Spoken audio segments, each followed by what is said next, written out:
Hi, good day. My name is Carlos and welcome back to my channel. And on this new segment, we're going to review some mythic, actually all the mythic and rare cards of the Strixhaven. And we're going to split it out by their colleges. So on this first episode, we're going to discuss about Lorehold. It is a college that is aligned with red and white magic as per their story.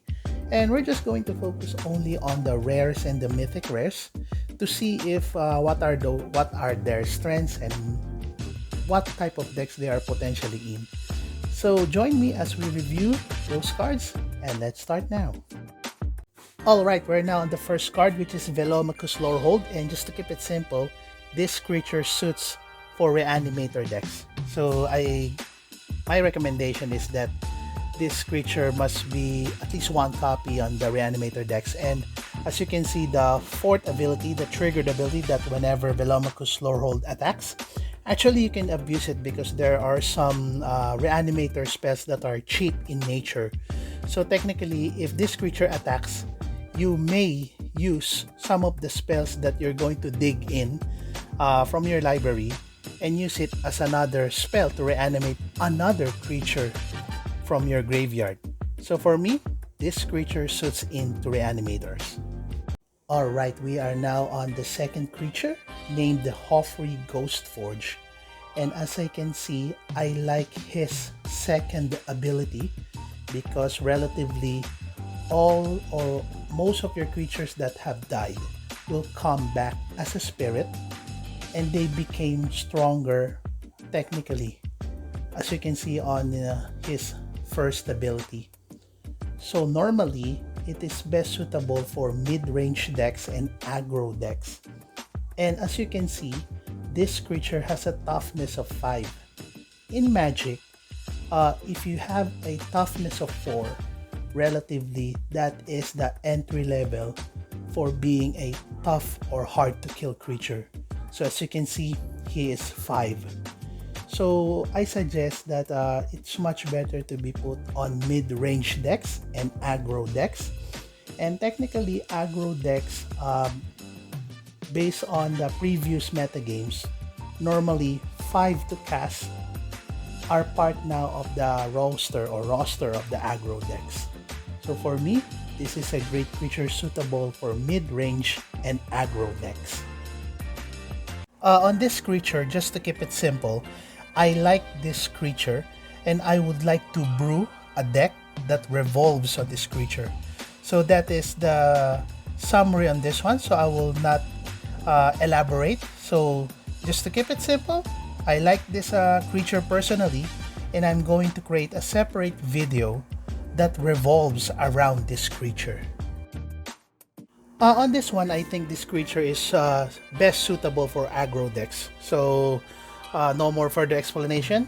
This creature suits the best for aggro decks. And in standard, maybe there will be a slot for him, and maybe this creature will share a slot with Thorbrand from Throne of Eldraine. So for me, this suits for aggro decks, especially for mono red, or it's also possible for mono white, since Glorious Anthem is still part of the standard. Just to keep it simple, Flame Scroll Celebrant is a very effective creature in aggro. No questions asked. This creature suits in aggro decks, and its modal counterpart, the Revel in Silence, is a very great situational cards. For example, you are now on all-in blow. For example, all-in blow, all or nothing. If the opponent responds by creating spells, you can cast the Revel in Silence on your hand to prevent him from preventing your all-out attack. So just to keep it simple, Flame Scroll Celebrant is a very effective aggro creature, and its modal part, Revel in Silence, is a very great and effective situational card. In my opinion, Lorehold Command is best suitable for control decks, especially on Jeskai control. So most of the modes that going to be used is the modes 3 and 4, the deals 3 damage, gain 3 life, and sacrifice a permanent, then draw 2 cards. So for me, this card is best suitable for control, especially on Jeskai. And I think they're just gonna run 2 copies of this card, or well, maybe they can set it 4 copies, so it depends. But in my opinion, this only suitables for control decks, and modes 3 and 4 will be mostly used. In my opinion, on this one, Plarg Dean of Chaos is most suitable for decks that are mostly based with Jace, Vryn Prodigy. So on this one, I'm forecasting this one as a great partner with Jace, Vryn Prodigy, something like a Grixis based decks. So you may put 2 copies of it or 3, while Jace have 4 copies. So in terms of standard, I think the Augusta will be much used for this one. So it's just only my opinion, okay? So for me, just to keep it simple, Plarg, Dean of Chaos, best suits with Jace, Vryn's Prodigy, and Pioneer. Maybe they're just gonna work around. And Augusta, Dream of Order will have a much playing time in standard, especially on aggro decks. My opinion only.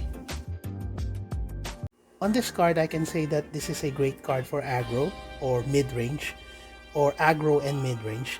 And as you can see, it has a great abilities, Vigilance, Trample, and the third ability is a pseudo reanimation or reanimator. So it is a headache to the opponent, because those creatures that your opponent has already been destroyed by your opponent will have a chance to bring back by this creature, Venerable War Singer. So technically, the spot removal that your opponent had used will be pointless, because there is a chance that they will be reanimated back. Of course, there is a conditions to follow, but the mere fact that this creature has a capability of reanimating your creatures that have died, it is a headache on your opponent's side.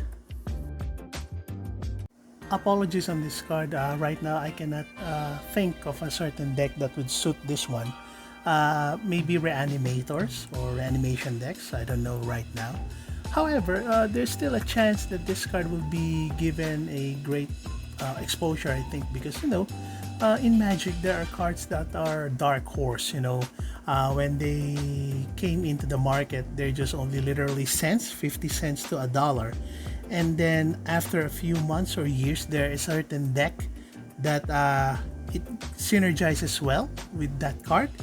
It skyrocketed to $10, $15. So right now, apologies, I cannot think. And the best thing that this card is suitable is for reanimation or reanimators, and on sealed decks. So that's my take on that. And for this one, come on.